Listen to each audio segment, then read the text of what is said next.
Inilah rekaman video perkelahian dua orang yang di tempat permainan di salah satu mal di Kecamatan Panakukang, Kota Makassar, Sulawesi Selatan. Kami tak menayangkan gambar secara utuh karena mengandung unsur kekerasan.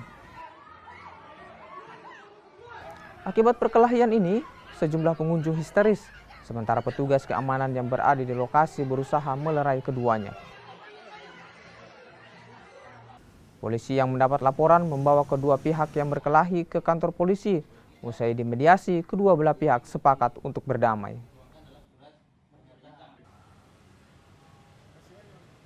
Sampai di TKP,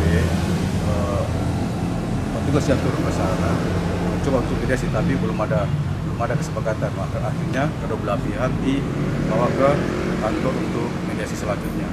Dan alhamdulillah kedua belah pihak antara inisial S dengan inisial F sudah ada kesepakatan berdamai. Dan ini sebenarnya hanya kesalahpahaman saja.